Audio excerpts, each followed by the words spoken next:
Good morning, students. Today we are going to start with our very first chapter of physics, that is motion. Motion, what do you understand by the term motion? Motion, any object which changes its position is said to be in motion, and opposite to it is rest. When the object remains fixed at their position, it is said to be in rest. We all are aware of these terms, rest and motion. So how can we define them? It is a very basic thing, rest. If any object does not changes its position with respect to any fixed point in the surrounding, it is said to be in rest. What can be the example? Book lying on table. The book lying on table. Let us say table is a fixed quantity here, fixed point here. So the book with respect to table is at rest. So the book is at rest with respect to table. Walls of a room. Walls of the room are also at rest with respect to any object inside the room, with respect to bed, with respect to the cupboards. So any fixed point we can take to measure whether the object is rest or at motion. Now these two terms, they are relative to each other. How can they be relatable? Now how can we decide that a body is in rest or motion? For that we need a fixed point. To decide anything that the object is in rest or in motion, we need to have a fixed point which is also called reference point. This reference point will decide whether the object is in rest or it is in motion. If the position of object is changed with respect to reference point, then object is in motion. If the position of object is not changing with respect to the reference point, then the object is at rest. Now another way to understand rest and motion.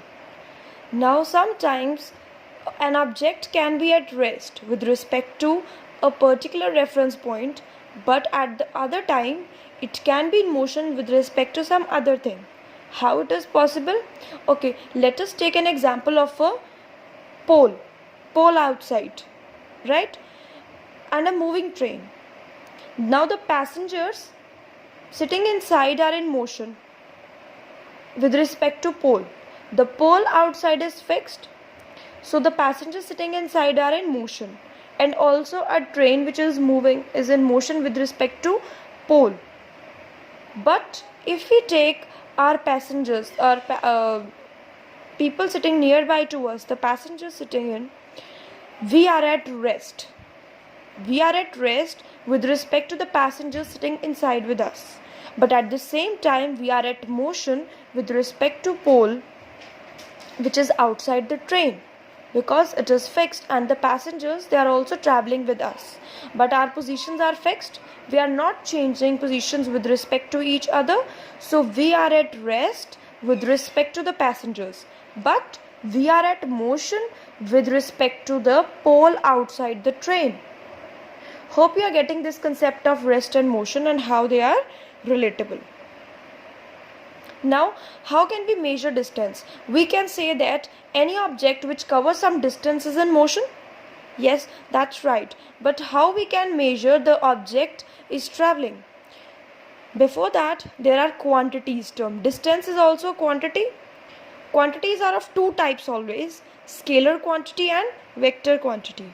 The quantity which describes only the magnitude, that is the number, 18 kilometer, 24 kilometer, right, like this. So only magnitude, that means this number only with its unit is known as magnitude.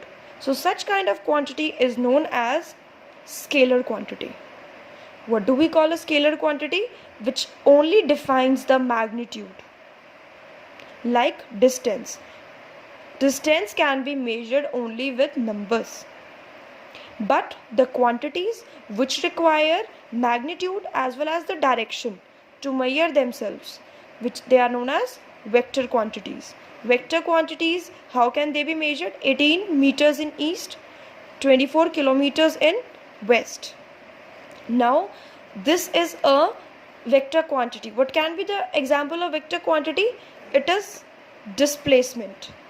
Displacement, we will define it later. First of all, how to measure the distance. For example, here an object starts moving from the reference point O. Here any fixed point is taken as O, which is reference point. It moves to A and then it goes to the point B and then to the point C. So in this case, the total distance traveled by the object will be O to A, that is 25, then this 5, 30, and then this 10 kilometers more, that is 40. So in this case, the total distance traveled by object is 40 kilometers. But what is this displacement? This displacement is the shortest path traveled. So if we count the final position, this is the final position of object. If we count the actual distance between the starting point and the ending point, this is known as the displacement. Displacement is the shortest path covered by a body. Here is a figure which can tell you that how can the displacement be defined. Suppose an object starts from reference point O, it moves to A and then to B.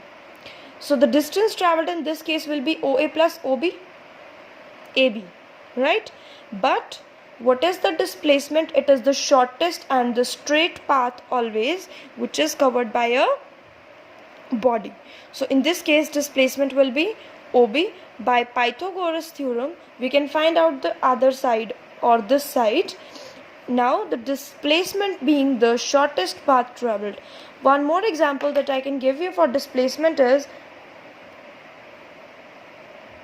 let us say that an object started from OA, it travels to AB and then to BC. This is the distance covered by the object. OA plus AB plus BC. And this OC is the shortest path covered by the body, and this is known as its displacement.